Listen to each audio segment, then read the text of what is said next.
उत्तर प्रदेश सरकार ने 2 दिन के लिए लॉकडाउन बढ़ाया। अब गुरुवार को सुबह 7 बजे तक पूरे उत्तर प्रदेश में लॉकडाउन रहेगा। देश भर में कोरोना के रिकॉर्ड तोड़ मामले आने के बाद बीते 2 दिनों से नए मामलों में थोड़ी गिरावट आई है। रविवार को भारत में कोरोना के करीब 3,70,000 नए केस दर्ज किए गए, तो वहीं मौतों के आंकड़ों में भी मामूली कमी आई है। बीते 24 घंटों में कोरोना की वजह से 3,421 लोगों ने दम तोड़ दिया। संकट के बीच एक राहत भरी बात यह है कि 24 घंटे के अंदर 2,99,800 लोगों ने कोरोना से ठीक भी हुए हैं। पश्चिम बंगाल में तृणमूल कांग्रेस की जीत के बाद एक संप्रदाय विशेष द्वारा जमकर लूटपाट और अराजकता फैलाई जा रही है। कल आगजनी की घटना के बाद आज लूटपाट भी शुरू कर दी गई। देश में कोरोना की रफ्तार लगातार बढ़ती जा रही है। दूसरी लहर पर काबू पाने के लिए सुप्रीम कोर्ट ने केंद्र और राज्य सरकारों से लॉकडाउन पर विचार करने की बात कही है।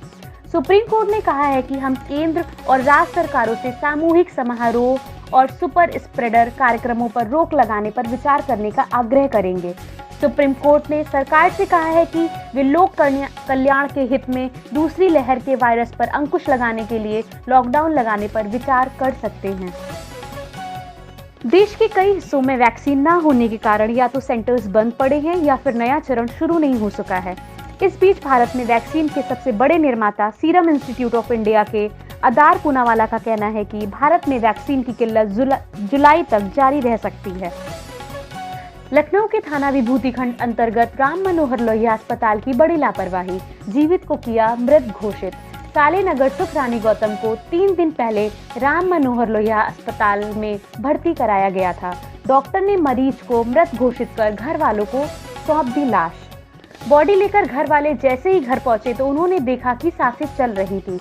तभी घर वालों ने पास में मौजूद एक कंपाउंडर को बुलाकर जांच कराई। जांच में यह साबित हो गया कि महिला पूरी तरीके से जीवित है।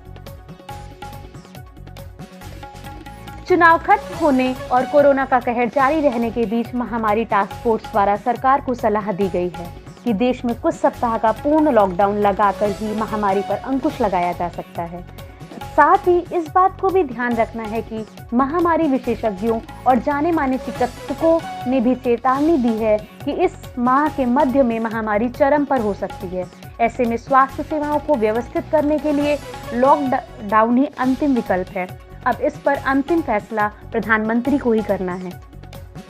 दिल्ली में 18 साल से ज्यादा उम्र के लोगों का वैक्सीनेशन आज से शुरू हो रहा है। वैक्सीनेशन के लिए 17 स्कूलों में वैक्सीनेशन बूथ सेटअप किए गए हैं। हर स्कूल में 5-5 वैक्सीनेशन बूथ होंगे। भाजपा के उत्तर प्रदेश प्रवक्ता डॉक्टर मनोज मिश्रा और मछली शहर के पूर्व भाजपा सांसद रामचरित्र निषाद की कोरोना संक्रमण से निधन हो गया। कोरोना संक्रमण के बाद दोनों को अस्पताल में भर्ती किया गया था, जहां इनका निधन हो गया। उत्तर प्रदेश के मुख्यमंत्री योगी आदित्यनाथ ने प्रदेश के लाखों श्रमिकों को 2 लाख रुपए तक का सुरक्षा बीमा कवर देने का फैसला किया है तथा मजदूरों को 5 लाख रुपए तक का स्वास्थ्य बीमा योजना का लाभ भी दिलाया जाएगा। बंगाल चुनाव में पूर्ण बहुमत प्राप्त कर ममता बनर्जी की पार्टी तृणमूल कांग्रेस ने अपनी जीत दर्ज कराई। ऐसे में कांग्रेस नेता राहुल गांधी ने ममता बनर्जी को मुबारकबाद दी। टीएमसी प्रमुख ममता बनर्जी को कांग्रेस नेता राहुल गांधी द्वारा दी गई बधाई पर बॉलीवुड फिल्म मेकर अशोक पंडित ने जमकर खिल्ली उड़ाई। उन्होंने इस बीच कहा कि कांग्रेस को दूसरे की बारात में नाचने की आदत हो गई है। अशोक पंडित ने अपने पोस्ट में लिखा, बेगानी शादी में अब्दुल्ला दीवाना, खुद तो कहीं के नहीं रहे, चले हैं ममता जी को मुबारक करने। पश्चिम बंगाल विधानसभा चुनाव में मिली प्रचंड बहुमत के बाद आज ममता बनर्जी दोपहर 3 बजे प्रेस कॉन्फ्रेंस करेंगी। प्रेस कॉन्फ्रेंस के बाद ममता बनर्जी शाम 7 बजे राज्यपाल से मिलने राजभवन जाएंगी। वहां पहुंचकर ममता बनर्जी राज्यपाल जगदीप धनखड़ से मिलेंगी और सरकार बनाने का दावा पेश करेंगी। उत्तर प्रदेश पंचायत चुनाव में मैनपुरी जिले में मुलायम सिंह यादव परिवार से बगावत कर बीजेपी के टिकट से जिला पंचायत सदस्य का चुनाव लड़ रही मुलायम सिंह यादव की भतीजी संध्या यादव को करारी शिकस्त मिली है।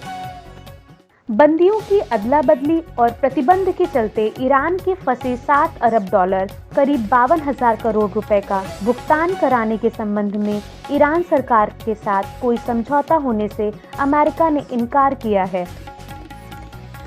अमेरिका ने अफगानिस्तान में चल रहे सबसे लंबे युद्ध को समाप्त करने का ऐलान कर दिया है। अमेरिकी राष्ट्रपति जो बाइडेन ने कहा कि जैसा कि हम अमेरिका के सबसे लंबे युद्ध को समाप्त करने जा रहे हैं और अफगानिस्तान से हमारे सैनिकों की अंतिम टुकड़ी को वापस बुला रहे हैं। राष्ट्रपति बाइडेन ने कहा कि अब अल-कायदा लगभग खत्म हो चुका है। इसके बावजूद अमेरिका उन आतंकवादी समूहों से खतरे के बारे में सतर्क रहेगा जो दुनिया भर के लिए कैंसर की तरह थे। ऑस्ट्रेलियाई क्रिकेट बोर्ड ने भारत में कोरोना के खिलाफ लड़ाई में अपना सहयोग दिया है। क्रिकेट ऑस्ट्रेलिया ने ऑस्ट्रेलियाई क्रिकेटर्स एसोसिएशन और यूनिसेफ ऑस्ट्रेलिया के साथ मिलकर यह कदम उठाया है। ऑस्ट्रेलिया क्रिकेट एसोसिएशन ने $50,000 दान किए हैं। ताज़ा समाचारों से अपडेट रहने के लिए YouTube चैनल को सब्सक्राइब कीजिए।